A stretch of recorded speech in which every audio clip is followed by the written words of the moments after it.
Welcome to episode 3 of Nintendo Kill Count, the show where we count how many enemies we kill in our playthrough of a game available on a Nintendo console.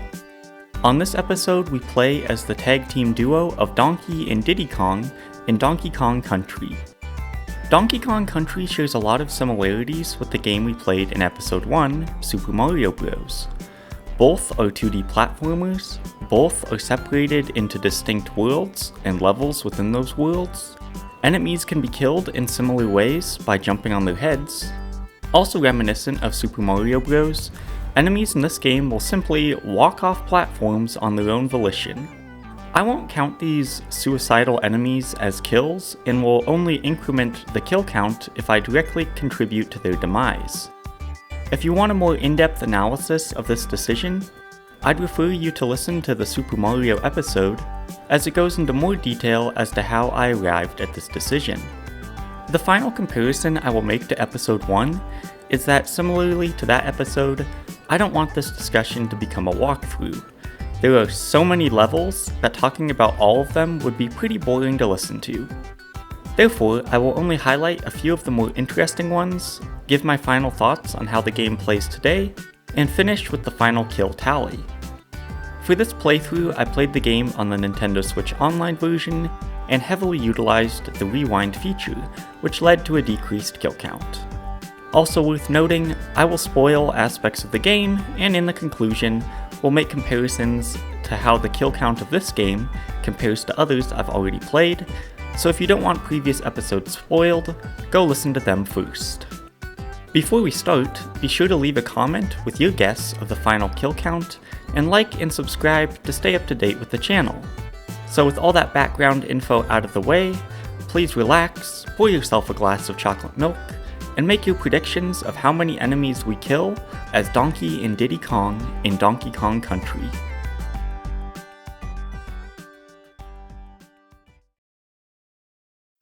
Jungle Hijinks is the first level of World 1, Congo Jungle, and does a good job introducing you to the game. You learn the basics of movement and platforming, how you can kill enemies by jumping on their head or rolling into them, and you can even find one of the animal companions to help you out.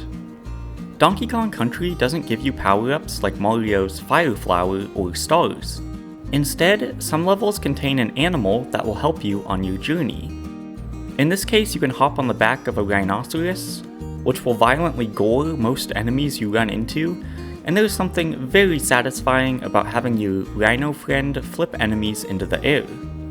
The next level, Ropey Rampage, introduces two more staple mechanics: tires that allow you to bounce high into the air, and barrel cannons. Barrel cannons come in two varieties: auto-firing, which will eject you from them as soon as you jump into them, and regular barrel cannons, which allow you to control when you are ejected. Coral Capers was the first underwater level. Donkey Kong Country takes an interesting approach to all their underwater levels, in that to my knowledge, you can't hurt any enemies while swimming unless you are riding the swordfish. Similar to the rhino we rode in level 1, it allows you to skewer most enemies with your giant pointy nose. While I did find the swordfish in this level, I was unable to find it in the other 3 water levels, Clam City, Croctopus Chase, and Poison Pond, and consequently all of them were pacifist runs where I didn't kill any enemies. One thing I appreciate about Donkey Kong Country over a game like Super Mario Bros. Is that it tries to mix things up with more gimmicky levels that have one major twist. Barrel Cannon Canyon is filled to bursting with, you guessed it, barrel cannons. Temple Tempest and Croctopus Chase have invincible enemies running you down trying to kill you, while the entirety of World 4, Gorilla Glacier, throws a plethora of snow-related hazards like slippery surfaces or blinding snow limiting your visibility. But for me, the best gimmick and my favorite level in the whole game was Stop and Go Station. The enemies in this level are all invincible and run at Sonic the Hedgehog speed. Scattered throughout the level are barrels that act like traffic lights for the enemies. When you touch a barrel, it changes from go to stop. This instantly immobilizes all the enemies and removes their hitboxes so you can pass through them without taking damage. This stop state only lasts for a limited time, forcing you to dash through the level as fast as you can to trigger the next stop-go barrel to immobilize the enemies once again. The reason I love this level is that it fills you with a constant state of panic, as you blindly rush forward, hoping to keep the enemies from regaining their overpowered avatar state. You may have noticed at this point that I haven't even mentioned the boss fights that occur at the end of each world, and the reason for this is simple. I don't think they're that great. They follow the typical platformer boss formula of avoiding their attacks and jumping on their head when the opportunity arises. But there are two standout boss encounters. The first is the boss of Kremkrok Industries' Dumb Drum, who you don't fight directly. Instead, he spawns normal enemies which you have to defeat, and once you kill all of them, he dies. Not very exciting, but it was at least different. The other exception is the final boss of the game, King K. Rool.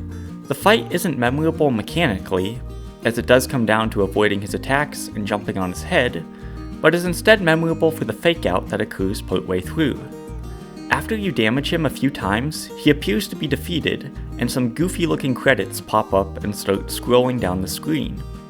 After only a few seconds of this, the credits stop and he gets back up, forcing you to continue the fight and beat him for real. Once again, not an inventive fight, but it still gave me a laugh once I realized what was going on. Reflecting on my time with Donkey Kong Country made me consider how nostalgia for childhood games influences my current opinion of them. I strongly believe nostalgia is king in how we remember not just games, but everything from our childhood. No matter how the game plays today, people, myself included, have a hard time letting go of that feeling a game evokes if it brought us amazing memories as kids.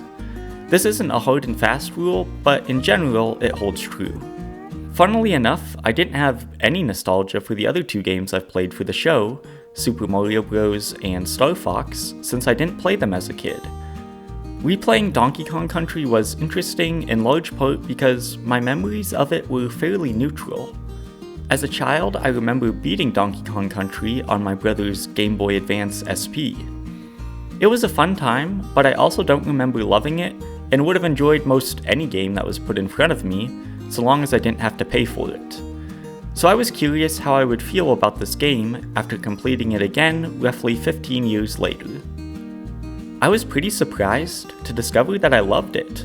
The platforming feels great, the environments are interesting and well designed, the music is fantastic, and it just feels good to play. Sure, I didn't really care for the underwater levels, and the bosses were underwhelming, but these are small issues in an otherwise fantastic game. If you have Nintendo Switch Online, I highly recommend you give it a try. Now, let's talk about the end result and find out just how many creatures we murdered on our quest to regain our beloved bananas. If I had been smart, I would have tracked the enemies killed by Donkey and Diddy separately, but alas, I did not plan ahead, so the final kill count is a combination of both. Just think of them as the Bonnie and Clyde of the DK universe. You can't picture one without the other. In total, across the 7 worlds and 40 levels of Donkey Kong Country, I killed 57 Naughties, 68 Neckies, 11 Armies, 6 Zingers, 30 Slippas, 8 Manky Kongs, 24 Mini Neckies, 3 Bite Size, 1 Chomps Jr., 2 Chomps, 120 Critters, 9 Clumps, 4 Crashes, 33 Claptraps, and 12 Crushes. On top of that, I killed 7 bosses, which included 1 Very Naughty, 1 Master Necky, 1 Queen Bee, 1 Really Naughty, 1 Dumb Drum, 1 Master Necky Sr., and one big bad crocodile himself, King K. Rool, bringing our grand total to 395 enemies slain. For those of you curious, my in-game time clocked in at 1 hour and 7 minutes, and I had a completion rate of 41%. For those of you who want a high-quality graphic of the current leaderboard, take a gander. Was 395 close to the guess you made at the beginning of the episode? I personally was pretty surprised that the final tally was over double the 144 of our previous leader, Mario from Super Mario Bros. Part of this is obviously due to the fact that there are more levels in Donkey Kong Country. I think another contributor is how the games encourage you to play. For me, Super Mario Bros. Was at its best when I was constantly on the move, while in Donkey Kong Country, I took things slower, which may have contributed to me killing more enemies along the way. These are just theories, and perhaps I was just feeling extra bloodthirsty when playing Donkey Kong Country. Regardless, thanks so much for watching. Be sure to like the video if you enjoyed it, subscribe, and leave a comment below with suggestions of other games you want to see me play.